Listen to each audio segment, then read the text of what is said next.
कि एससीज और एसटीज का मतलब ये नहीं है कि बाबा साहब अंबेडकर की जयंती आएंगी, हम लोकसभा को, पार्लियामेंट बिल्डिंग को रोशनी से सजा देंगे, अंबेडकर साहब के पुतले पूरे देश भर के अंदर सजा देंगे। हमें उनके सोशल इकोनॉमिक बैकग्राउंड के बारे में सोचना है। 70 सालों से क्यों ये समाज आज पिछड़ा हुआ है।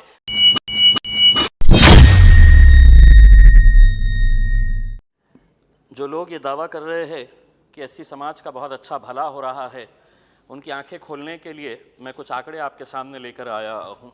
ये अलग बात है कि अपनी सरकार में रहते हुए सब कुछ अच्छा हो रहा है, ये बताना आपकी जिम्मेदारी है, लेकिन कहीं ना कहीं अपने समाज की तरफ भी आपका कोई जिम्मेदारी बनती है, इसके ऊपर भी ख्याल करने की ज़रूरत है। एक एनसीआरपी का डेटा मैं बताता हूँ, नेशनल क्राइम रिकॉर्ड्स ब्यूरो का data. A total of 45,935 cases were registered for crimes, atrocities against STs, SCs in the year 2019. इसके अंदर जो डेटा बताया गया है, 2015 के अंदर SC, STs का जो NCRB का डेटा है वो ये बताता है कि 38.6 thousand क्राइम्स 2015 के अंदर हुए थे। 2019 के अंदर इसका आंकड़ा बढ़कर 45,900 हो गया है, यानी 19% इसके अंदर बढ़ोतरी हुई है।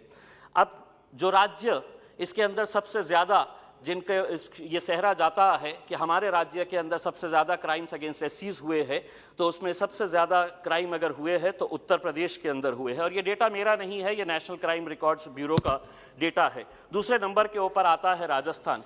यही डेटा के अंदर एनसीआरबी के अंदर ये बताया गया है कि मध्य प्रदेश, बिहार और गुजरात, ये 3 राज्य है जहां पर सबसे ज़्यादा एससीज के ऊपर अत्याचार किए जा रहे हैं। ये मेरा डेटा नहीं है, एनसीआरबी का डेटा है जो सरकार की तरफ से निकाला जाता है।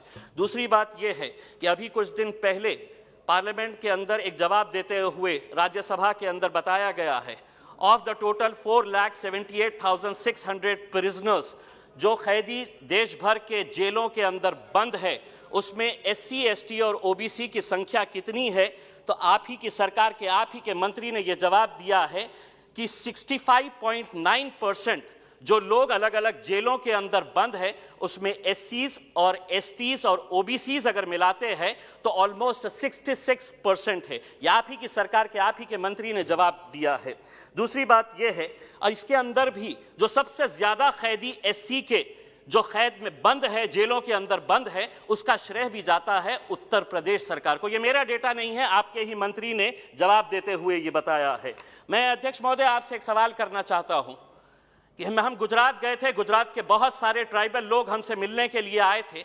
हम सरकार से ये जवाब चाहते हैं कि आपने जिस 5,000 करोड़ रुपये का सरदार वल्लभ भाई पटेल साहब का जो स्टैच्यू बनाया है, उसके अतराफ अब आपने एक ऐसा नोटिफिकेशन जारी किया है जिसके जरिए 122 गांव के आदिवासियों को खाली करने का हुक्म दिया गया है, क्योंकि सरकार चाहती है कि वहां पर टूरिज्म के प्रोजेक्ट्स बनाए जाए। हम चाहेंगे कि मंत्री जी आप अपना जवाब देते वक्त इसके अंदर खुलासा करें कि कितने सारे ट्राइबल्स, कितने सारे आदिवासी उन गुजरात के 122 गांव से अंदर से आप खाली करवाने के लिए जा रहे हैं।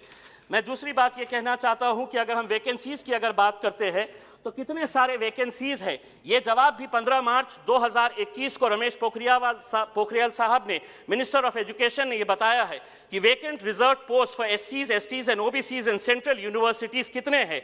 तो एससीज के 2847, ये सीनियर जो हमारे हाई प्रोफाइल इंस्टीट्यूशंस है वहां की हम बात कर रहे हैं। एसटीज की वैकेंसीज कितने हैं? तो 1686। उसी तरह सेंट्रल गवर्नमेंट के जो 6 मिनिस्ट्रीज है, उन 6 मिनिस्ट्रीज के अंदर जो आपके वैकेंसीज है वो 60% है। 60% वैकेंसीज महज 8 गवर्नमेंट डिपार्टमेंट्स के, जिसके अंदर एससी, एसटी और ओबीसीज है। अध्यक्ष महोदय, कुछ देर पहले मैं ये भाषण देने के लिए जब आ रहा था तो कुछ देर पहले राष्ट्रवादी कांग्रेस के एक वरिष्ठ नेता सुनील तटकरे साहब बड़े जोश के साथ भाषण कर रहे थे और ये कह रहे थे कि हमको मराठाओं को रिजर्वेशन मिलना चाहिए, सरकार ने ये किया है, धनगरों को भी मिलना चाहिए। मैं उनसे ये सवाल करना चाहता हूं कि सरकार आपकी थी, उस वक्त आपने ये क्यों फैसला नहीं लिए? और उनका भाषण सुनकर मुझे तो ऐसा लगा कि गिरगिट भी शर्मा जाए कि रंग कैसे बदलते हैं हमारे राजनेता, कि जब सरकार के अंदर थे, कांग्रेस और राष्ट्रवादी कांग्रेस की सरकार थी, तब उस वक्त देवेंद्र फडणवीस साहब जो भारतीय जनता पार्टी के, जिन्हें माइनॉरिटी से कोई लेना देना नहीं है, शिवसेना और भारतीय जनता पार्टी के लोगों से ये कहते थे देवेंद्र फडणवीस साहब के, हमको रिजर्वेशन आप माइनॉरिटीज को दीजिए, मुसलमानों को दीजिए। आज जब सत्ता के अंदर है तो बिल्कुल खामोश, एक जिक्र भी नहीं किया जा रहा है कि मुसलमानों के रिजर्वेशन के बारे में भी बात की जाए करके। तो हमारा यही कहना है कि एससीज और एसटीज का मतलब ये नहीं है कि बाबा साहब अंबेडकर की जयंती आएंगी, हम लोकसभा को, पार्लियामेंट बिल्डिंग को रोशनी से सजा देंगे, अंबेडकर साहब के पुतले पूरे देश भर के अंदर सजा देंगे। हमें उनके सोशल इकोनॉमिक बैकग्राउंड के बारे में सोचना है। 70 सालों से क्यों ये समाज आज पिछड़ा हुआ है, क्यों ये समाज की झोपड़पट्टियों के अंदर हम देसी दारू की दुकानें सजाते हैं, वहां पर क्यों वहां पर शिक्षा के प्रावधान नहीं किए जाते हैं। 70 सालों के बाद भी हम उन्हीं मुद्दों के ऊपर बहस कर रहे हैं। जब बाबा साहब अंबेडकर ने बताया था, उन्होंने अपने जो बताया था कि ये समाज को ये नहीं करना चाहिए, क्या ये समाज की जिम्मेदारी नहीं है कि अपने इलाकों से देसी दारू के, शराब के अड्डों को बंद कराना? क्यों खोले जाते हैं आपकी बस्तियों के अंदर ये शराब के ठेके? कहीं ना कहीं उस समाज के नेताओं को सोचने की जरूरत है। अध्यक्ष महोदय, मैं समझता हूं कि इस मुद्दे के ऊपर हम बार बार चर्चा करते हैं, एक बार संजीदगी से इसके बारे में कुछ ना कुछ फैसला होना, और हम ये उम्मीद करते हैं कि सर आप गुजरात के 122 ट्राइबल विलेजेस को आप खाली करवा रहे हैं, उसके बारे में क्या स्थिति रहेंगी ये बताइए। नर्मदा आंदोलन कितने सालों तक चला, आप अच्छी तरह से जानते हैं। ये ट्राइबल्स भी खामोश नहीं बैठने वाले हैं और उनको हम ताकत देंगे वहां पर जाकर। अगर आप इस तरह से 122 गांव के ट्राइबल्स को, आदिवासी को खाली कराएंगे और वहां पर टूरिज्म के प्रोजेक्ट्स लगाएंगे तो बहुत गलत बात है। बहुत बहुत धन्यवाद। धन्यवाद इम्तियाज जी।